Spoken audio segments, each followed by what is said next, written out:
नमस्कार दोस्तों। कर्म के हिसाब से ही फल मिलता है, यह सत्य है। होने को कोई टाल नहीं पाया, सत्य ये भी है।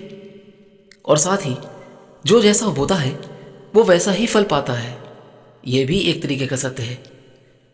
लेकिन माँ बाप के अच्छे बुरे कर्मों का फल भी पुत्र को ही भोगना पड़ता है। क्या आप इस सत्य से परिचित हैं? यदि नहीं जानते तो आज की ये कहानी आपको एक नया ज्ञान जरूर देने वाली है।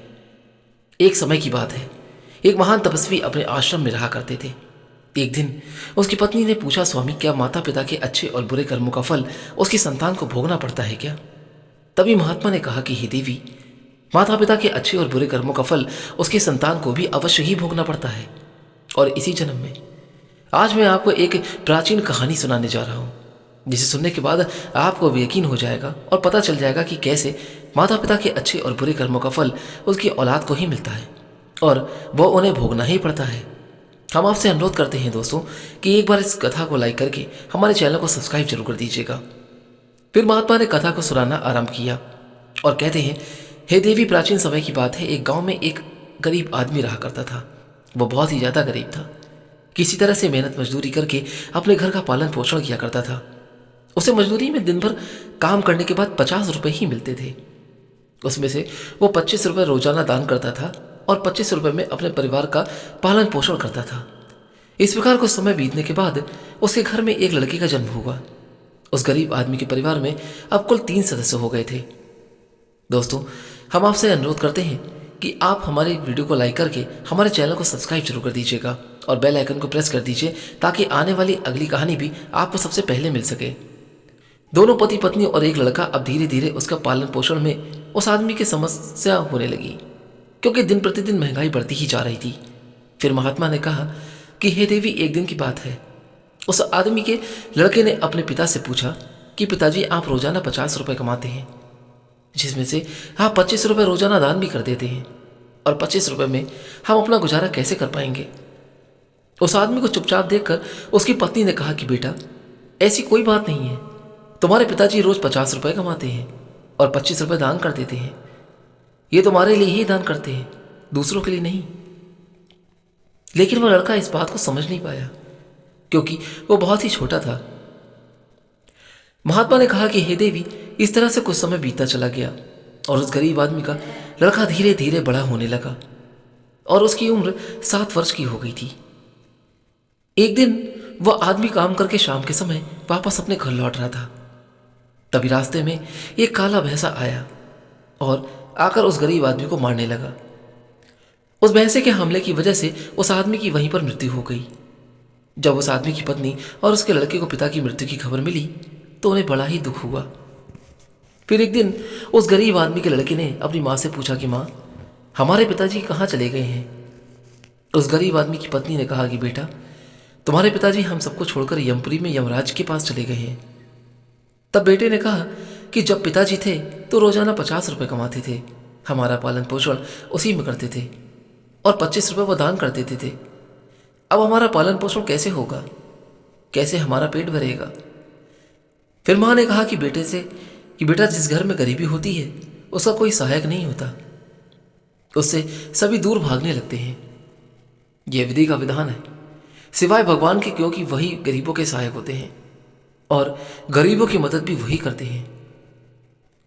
फिर बेटे ने अपनी माँ से कहा कि माँ, ऐसा मत सोचो, मैं यमराज के पास जाऊंगा और अपने पिताजी को वापस लेकर आऊंगा। हमारी गरीबी देखकर यमराज को हमारे ऊपर अवश्य दया आ जाएगी और वो तब हमारे पिताजी को हमारे साथ जरूर भेज देंगे। महात्मा ने कहा कि हे देवी, उस छोटे से बच्चे की बात पर उसकी माँ ने ध्यान नहीं दिया। फिर एक दिन की बात है कि उस गरीब आदमी की पत्नी अपने लड़के को घर पर अकेला छोड़कर गांव में काम करने के लिए चली गई थी, क्योंकि अब काम करने के लिए स्वयं उसको ही जाना था। उधर उस लड़के ने मन में सोचा कि मैं यमराज के पास जरूर जाऊंगा और अपने पिताजी को लेकर ही आऊंगा। ऐसा सोचकर वो लड़का अपने पिताजी को लाने के लिए अपने घर से चल देता है। उस लड़के को चलते चलते काफी समय बीत गया। फिर उसे थकान का अनुभव हुआ। वह एक बहुत ही विशाल आम के पेड़ को देखकर उसकी छाया में जाकर बैठ गया। तभी उस आम के पेड़ ने मनुष्य की आवाज में कहा कि बेटा, तुम कौन हो और कहाँ जा रहे हो? मेरी छाया में आज तक तुम्हारे जैसा कोमल बालक नहीं आया है। फिर उस लड़के ने कहा कि मैं एक गरीब आदमी का बेटा हूं और अपने पिताजी को लाने के लिए यमराज के पास जा रहा हूं। उस आम के पेड़ ने जब उसकी यह बात सुनी तो वह आश्चर्यचकित हो गया। तब उसने कहा कि बेटा, तू मेरे लिए भी यमराज से एक प्रश्न पूछकर जरूर आना कि मैं कई वर्षों से यहां पर लगा हुआ हूं, लेकिन मेरा एक भी पत्ता जमीन पर नहीं गिरता है और ना ही मेरी डालियां सूखती हैं। आखिर ऐसा क्यों है? मैं कितने वर्षों तक और यहां पर खड़ा रहूंगा? मैंने अपने पूर्व जन्म में ऐसा कौन सा पाप किया था जिस कारण से मुझे इस योनि से मुक्ति नहीं मिल पा रही? आखिर इसका कारण कौन सा है? तब उस लड़के ने कहा कि ठीक है, मैं यमराज से तुम्हारा यह प्रश्न जरूर पूछ कर आऊंगा। महात्मा ने कहा कि हे देवी, इतना कहकर वह लड़का वहां से आगे चला जाता है और फिर चलते चलते रास्ते में उसे एक इच्छाधारी सर्प मिलता है। उस सर्प को देखकर वह लड़का डर के मारे कांपने लगा और वहां से भागने ही वाला था कि तभी वह सर्प मनुष्य की आवाज में बोलने लगा, बेटा, तुम मुझसे डरो मत। मुझे इतना बताओ कि तुम हो कौन और कहां जा रहे हो? वह लड़का उसी सर्प के पास आया और हाथ जोड़कर कहने लगा, हे नागराज, मैं गरीब आदमी का बेटा हूं और मैं अभी यमराज के पास अपने पिताजी को लेने के लिए जा रहा हूं। उस सर्प ने कहा कि बेटा, तुम यमराज से मेरा एक प्रश्न पूछ कर आना। मैं कई वर्षों से यहां पर पड़ा हुआ हूं, मुझसे अब चला भी नहीं जाता। मेरे शरीर में इतनी भी जान नहीं है कि मैं थोड़ा सा भी चल फिर सकूं। मैंने अपने पूर्व जन्म में ऐसा कौन सा पाप किया था कि जिसके कारण से मुझे इस योनि से मुक्ति नहीं मिल पा रही? मैं मुक्त होना चाहता हूं, परंतु क्या करूं, विवश हूं। इसका कौन सा कारण है? तब उस लड़के ने कहा कि ठीक है नागराज जी, मैं यमराज से तुम्हारा यह प्रश्न जरूर पूछ कर आऊंगा। महात्मा ने कहा कि हे देवी, इतना कहकर वह लड़का आगे चलने लगता है। फिर चलते चलते रास्ते में उसे एक किसान मिला। किसान ने कहा कि बेटा, तुम कौन हो और कहां जा रहे हो? देखने में तो तुम बड़े ही सुकुमार और कोमल लग रहे हो। फिर उस लड़के ने कहा कि मैं एक गरीब आदमी का बेटा हूं और मैं यमराज के पास अपने पिताजी को लाने के लिए जा रहा हूं। फिर उस किसान ने कहा कि तुम यमराज से मेरा एक प्रश्न पूछ कर आना। मैं चलते हुए राहगीरों की प्यास बुझाने के लिए कई सालों से यहां पर एक बावड़ी खुदवा रहा हूं, लेकिन इसमें पानी अभी तक नहीं निकला है। मैंने अपने पूर्व जन्म में ऐसा कौन सा पाप किया था कि जिस कारण से इस बावड़ी में अभी तक पानी नहीं निकला है? मैंने इसमें बहुत सारे पैसे भी खर्च कर दिए, लेकिन फिर भी अभी तक इसी पानी का इंतजार कर रहा हूं। इसका कारण क्या है? उस लड़के ने कहा कि ठीक है, मैं यमराज से तुम्हारा यह प्रश्न जरूर पूछ कर आऊंगा। महात्मा कहते हैं कि हे देवी, इतना कहकर वह लड़का वहां से आगे की ओर चल देता है। चलते चलते रास्ते में एक बहुत बड़ा तालाब मिला। फिर वह लड़का तालाब के किनारे पर बैठ गया और पानी पीने लगा। तभी उस तालाब से तैरती हुई एक बतख आई और कहने लगी कि बेटा, तुम कौन हो और कहां जा रहे हो? तब उस लड़के ने कहा कि मैं गरीब आदमी का बेटा हूं और मैं यमराज के पास अपने पिताजी को लाने के लिए जा रहा हूं। महात्मा कहते हैं कि हे देवी, उस लड़के की बात सुनकर उस बतख ने कहा कि तुम यमराज से मेरा एक प्रश्न पूछकर जरूर आना। कई सालों से मैं इस तालाब में भटक रही हूं। मेरी 7 पीढ़ियां गुजर चुकी हैं, परंतु मैं अभी तक जिंदा हूं और इसी तालाब में रह रही हूं। मैंने अपने पूर्व जन्म में ऐसा कौन सा पाप किया था जिसके कारण मुझे इस योनि से मुक्ति नहीं मिल पा रही? इसका क्या कारण है? तब उस लड़के ने कहा कि ठीक है, मैं यमराज से तुम्हारा यह प्रश्न जरूर पूछ कर आऊंगा। अब इतना कहकर वो लड़का वहां से आगे की तरफ बढ़ने लगा और चलते चलते तालाब के दूसरे किनारे पर पहुंच गया। दूसरे किनारे पर जब वो पहुंचा तो उसने देखा कि एक मरा हुआ बगुला वहां पर पड़ा हुआ था। जब वो लड़का उस मरे हुए बगले को लांघकर आगे जाने लगा तो वो मरा हुआ बगला कहने लगा, बेटा, तुम कौन हो और कहां जा रहे हो? उस लड़के ने उसकी आवाज़ को सुनकर ही कहा कि मैं एक गरीब आदमी का लड़का हूँ और मैं यमराज के पास अपने पिताजी को लाने के लिए जा रहा हूँ। उस बगुले ने कहा कि तुम यमराज से मेरा एक प्रश्न जरूर पूछ कर आना कि मेरा शरीर कई वर्षों से इस तालाब के किनारे पर ही पड़ा है। कभी पानी की लहर आती है तो मेरा शरीर तालाब में के अंदर चला जाता है और पानी की लहर से वापस तालाब के बाहर निकल के किनारे पर आ जाता है। ना तो मेरा शरीर गलता है और ना ही सड़ता है। इतने सालों से जैसे का तैसा ही है और ऐसा ही क्रम चलता चला जा रहा है। मैं जानना चाहता हूं कि मैंने अपने पूर्व जन्म में ऐसा कौन सा पाप किया था जिसके कारण से मुझे इस शरीर से मुक्ति नहीं मिल पा रही और तब से मैं ऐसा ही हूं। इसका कारण क्या है? उस लड़के ने कहा कि ठीक है, मैं यमराज से तुम्हारा यह प्रश्न जरूर पूछ कर आऊंगा।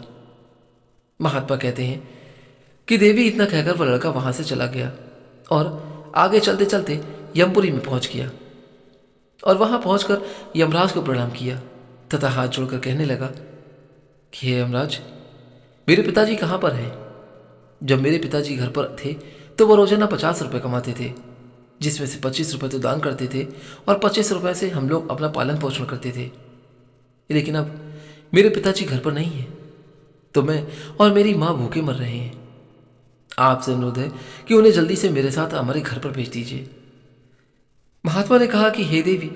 फिर यमराज ने उस लड़के की बात सुनकर कहा कि ठीक है, मैं तुम्हारे पिताजी को घर पर भेज दूंगा, पहले तुम यहां पर बैठो। यमराज ने उस लड़के को अपने पास में बिठाया और उसको भोजन कराया। भोजन कराने के बाद पूछा कि तुम्हें और क्या चाहिए।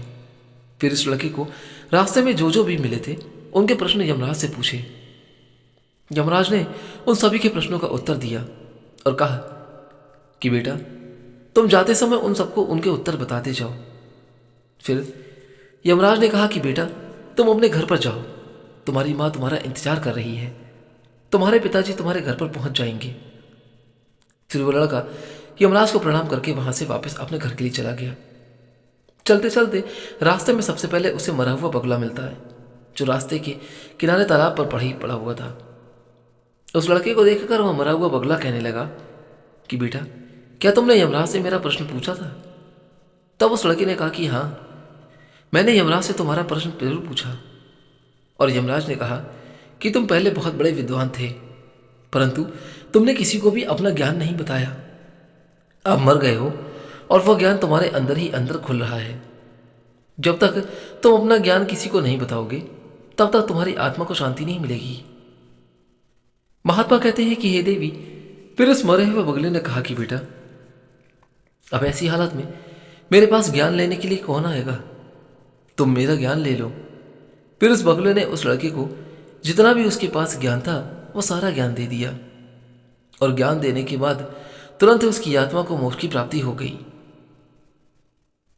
फिर वह लड़का आगे की चल पड़ा और चलते चलते उसे वही बतख मिली।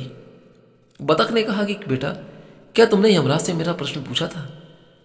उस लड़के ने कहा कि हाँ, मैंने यमराज से तुम्हारा प्रश्न जरूर पूछा और उन्होंने कहा कि तुम्हारे अंदर अमृत है।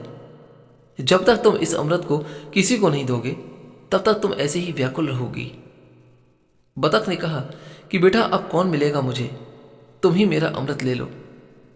फिर बतख ने अपना अमृत उस लड़के को दे दिया और अमृत देते ही उस बतख की आत्मा को मोक्ष की प्राप्ति हो गई। इसी तरीके से वो लड़का जब वहां से आगे चलता है तब फिर चलते चलते उसे रास्ते में वही किसान मिला जो राहगीरों के लिए बावड़ी खुदवा रहा था। उस किसान ने जैसे ही उस लड़के को देखा तो बड़े प्रेम से वह हाथ जोड़कर उससे पूछने लगा और कहता है कि बेटा, क्या तुमने यमराज से मेरा प्रश्न पूछा था? लड़का ने जवाब दिया कि हाँ, मैंने यमराज से तुम्हारा प्रश्न पूछा था। और यमराज जी ने कहा कि आपके घर में एक जवान कन्या कुंवारी बैठी हुई है। जब तक आप उस लड़की का विवाह नहीं करोगे और कन्या दान नहीं करोगे तब तक इस बावड़ी में पानी नहीं निकलेगा। पहले जो तुम्हारा कर्म है उसे पूरा करो, जो ईश्वर ने तुमको दायित्व सौंपा है उस पर ध्यान दो। पहले आप कन्यादान करो, उसके बाद इस बावड़ी को खुदवाना और फिर देखना कि इसमें से पानी कितनी जल्दी निकल आता है। फिर उस किसान ने कहा कि मैं अपनी लड़की के लिए लड़का कहाँ ढूंढने जाऊंगा। तुम मुझे बहुत ही सीधे सादे स्वभाव के दिख रहे हो और सुंदर भी हो, इसलिए बेटा तुम ही मेरी लड़की से विवाह कर लो। महात्मा ने कहा कि देवी, फिर इस प्रकार से उस किसान ने अपनी लड़की का विवाह उस लड़के के साथ कर दिया। किसान ने अपनी लड़की को बहुत सारा धन देकर विदा कर दिया। फिर वह लड़का जब आगे बढ़ा तो चलते चलते रास्ते में उसे वह इच्छाधारी सर्प मिलता है। उस सर्प ने कहा कि बेटा, क्या तुमने यमराज से मेरा प्रश्न पूछा था? तब उस लड़के ने कहा कि हाँ, पूछा था। यमराज ने ये कहा कि तुम्हारे पास जो नागमणि है, तुम उस नागमणि को धरती पर नहीं उगलते हो और ना कभी किसी को दान दिया करते हो। जब तक तुम इस नागमणि का दान नहीं करोगे तब तक तुम्हारा शरीर ऐसा ही बना रहेगा। फिर उस सर्प ने कहा कि बेटा, मैं यह नागमणि अब किसको दूं? इस नागमणि को तुम ही ले लो। फिर उस सर्प ने अपनी नागमणि उस लड़के को दे दी और नागमणि के देते ही उस सर्प की आत्मा की मोक्ष की प्राप्ति हो गई। इस तरह से वो लड़का अपनी पत्नी को लेकर फिर आगे की ओर चल दिया और चलते चलते उसे रास्ते में वही आम का पेड़ मिला जो सबसे पहले मिला था। इसकी छाया में उसने विश्राम किया था। उसे पूछा कि क्या बेटा, तुमने यमराज से मेरा प्रश्न पूछा था? उसने कहा कि हाँ, पूछा था। यमराज ने कहा कि पूर्व जन्म में तुम्हारा काम स्कूल में बच्चों को शिक्षा देना था। तुम्हारा पद एक गुरु का था, परंतु तुमने अपने पद का सही इस्तेमाल नहीं किया। तुम शिक्षा देने के बदले में छोटे छोटे बच्चों से अपना काम करवाते थे और उन्हें अच्छी तरह से शिक्षा नहीं देते थे। तुम पूर्व जन्म में बहुत बड़े विद्वान थे, परंतु तुमने उन बच्चों को शिक्षा नहीं दी। उन्हीं बच्चों के श्राप के कारण तुम हिलडुल नहीं सकते। तुम्हारे अंदर का जो ज्ञान भरा हुआ है उसे किसी को दे दो, इसके बाद ही तुम्हें अपने जीवन में मोक्ष की प्राप्ति होगी। महात्मा कहते हैं कि हे देवी, उस लड़के की बात को सुनकर उस आम के पेड़ ने कहा कि मैं यह ज्ञान किसको दूंगा, अब तुम ही ले लो। फिर उस आम के पेड़ ने उस लड़के को अपना जितना भी ज्ञान था वो सारा ज्ञान उस लड़के को दे दिया और सब कुछ सही सही बताया। जैसे ही उस आम के पेड़ ने उस लड़के को अपना ज्ञान दिया तो उसकी आत्मा को तुरंत ही शांति मिल गई और वह पेड़ आम की योनि से निकलकर मोक्ष को प्राप्त हुआ। वह लड़का अपनी पत्नी के साथ चलते चलते अपने घर पहुंच गया। जब वह लड़का अपने घर पर पहुंचा तो उस लड़के की माँ उसको देखकर बहुत ही खुश हुई और कहने लगी कि बेटा, तुम कहाँ पर चले गए थे और यह लड़की तुम्हारे साथ में कौन है? फिर इस लड़के ने जो भी उसके साथ घटनाएं घटी थी वह सब कुछ अपनी माँ को बता दी। महात्मा कहते हैं कि हे देवी, अब उस लड़के को ज्ञान हो चुका था कि उसके पिताजी वापस नहीं आ सकते हैं। अब उनकी मुक्ति हो चुकी है। उसके पिताजी ने जो दान धर्म किया था उसका फल उस लड़के को यमराज ने दिया। इस प्रकार से महात्मा ने अपनी पत्नी को बताया कि माता पिता के अच्छे और बुरे कर्मों का फल उनकी संतान को कैसे प्राप्त हो जाता है और पूर्व जन्मों के कर्मों का फल व्यक्ति को कैसे मिलता है और उसके माता पिता द्वारा किए गए पाप और पुण्य के कर्म भी उस बच्चे को कैसे मिल जाते हैं। तो यह थी आज की हमारी ये कहानी। आशा करता हूँ कि आपको यह कहानी अच्छी प्रकार से समझ में आई होगी और आपको इस कहानी से एक नया ज्ञान भी मिला होगा। यदि यह ज्ञान की कहानी आपको अच्छी लगी हो तो मैं आपसे अनुरोध करता हूं कि यहाँ से जाने से पहले एक बार इस वीडियो को लाइक करके हमारे चैनल को सब्सक्राइब कर दीजिएगा। हमारे चैनल से जुड़े रहने के लिए आपको कोटि कोटि धन्यवाद। आज्ञा दीजिए, फिर मिलता हूँ, यहाँ से चलता हूँ, एक नई कहानी के साथ लेकर आऊँगा। तब तक के लिए आप अपने जीवन में खुश और स्वस्थ रहें। बेल आइकन को जरूर प्रेस कर दीजिएगा ताकि आने वाली हर कथा और कहानी का नोटिफिकेशन सबसे पहले आपको मिल सके। प्रभु श्री राम आपके जीवन के सभी संकटों को दूर करें। आज्ञा दीजिए। जय श्री राम।